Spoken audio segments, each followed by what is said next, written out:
Hey, what's up, everyone? This is Morey Croson from the Performance Lab of California, and I'm super excited to get this breakdown for you today. It is on Christian Coleman, one of the best sprinters in the entire United States, on running a 40-yard dash. We've been really diving deep into the 40-yard dash. I didn't even know he had this video where he was running 4-1-2, but wanted to be able to break this down for you. If you like this video as well as any other videos that we've done, I'll just say subscribe to this channel. We would really appreciate it, and the channel is all about being able to get you more information on how to run faster, how to jump higher, how to throw the ball further, just how to overall from a mechanics standpoint be able to perform better and stay healthy. Excellent channel, and looking forward to be able to help more of you guys as time goes on. So dropping into the breakdown here, we'll go ahead and see Christian Coleman. Big thing that you notice here, and there might be this video for whatever reason has some lag to it, but notice what his initial movement is. I love to be able to really break this down and understand it, because really what Christian Coleman does so well is his start, and so being able to really dive deeper into his start is something I'm really excited about doing for you.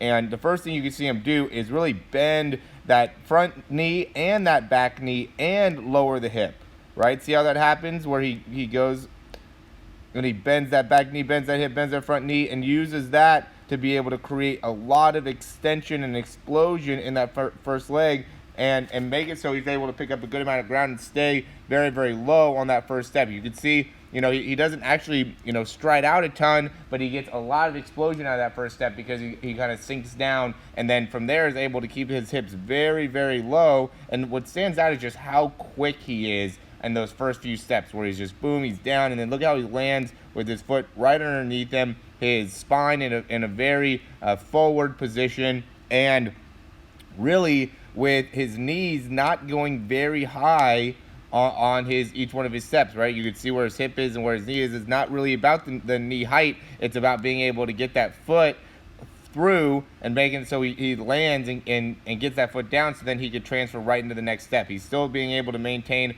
a lot of extension here, but he's still very, very far forward within that front leg, and he's landing, he's staying on the balls of his feet. Notice with his extension, where he is, boom, boom, and how much overall length he's getting, right? There's a lot of guys that don't get that much length that are taller than Christian Coleman, and the reason is because they're not maintaining the right spine position. So I'd really be aware of where you are in that first 3 to 5 steps with your spine. Are you popping too far up? And also, if you are popping too far up, does it have to do with the position of the knee drive and how much you're getting that leg out in front of you, or is it more being able to create that really good extension within that back leg and create a good amount of distance between your hip and within your feet? I see both of those as common issues in starts, is that people will pop right up with their spine,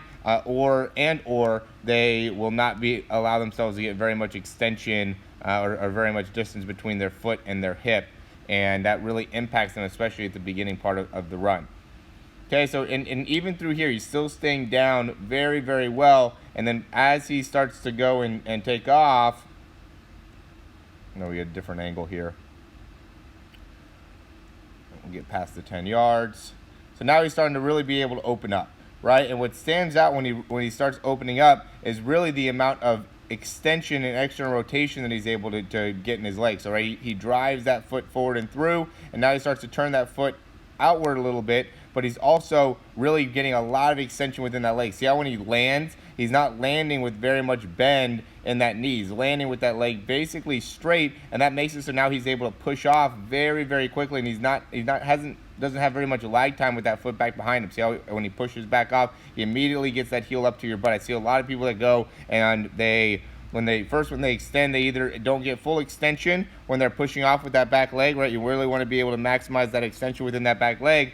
And so, they might bend that knee a little bit early, or they bend their knee too late, where after they push off, then they keep that foot back there rather than immediately bending forward, which makes it so then their transition ends up being impacted by that. But notice how he does a great job. As soon as he pushes off, drives that foot right up and through, and that makes it so now he can get that foot out extended, and then once you get that foot out extended, make sure you pull back in front. Really, as soon as that foot gets in front of the knee, you got to pull that leg back underneath you. That's another thing that I'll see, is that people will get their foot too far out in front, and because they get their foot too far out in front, now when they're pulling that leg back, they're not able to land with their foot very well underneath their hip, or too far, their foot too far out in front of them, right? At the end of the day, it's really hard to get that foot right underneath the hip, but really that would be the overall goal. And in trying to attain that goal, what you just don't want to end up doing is landing with your foot really far out in front of your hip. So that's going to be the big thing to be able to work on and address. So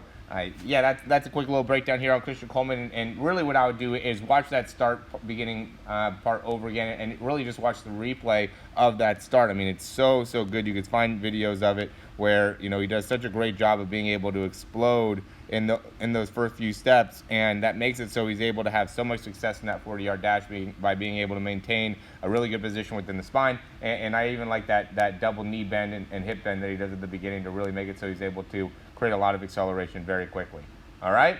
If you guys have any questions, we'd be happy to hear from you. Also, check out some of our programs. We got a $19 How to Get Faster 40 program that I'll put in the link below. I think it's phenomenal. It has so much information about how you can run a faster 40, as well as some drills and some exercises that you could do in order to maximize your overall performance. If you have any questions, I'd be happy to hear from you. Or we also have more personalized stuff with our speed training program and different ways that you'll be able to maximize your power production and your sprint there. Or you could also get a full breakdown, which is just like what we did here with Christian Coleman, except it would be for you, just give a little bit more a little bit better understanding of what you're doing within your running. That will make it so you could just run that much faster and get that much better overall with your performance. All right, as always,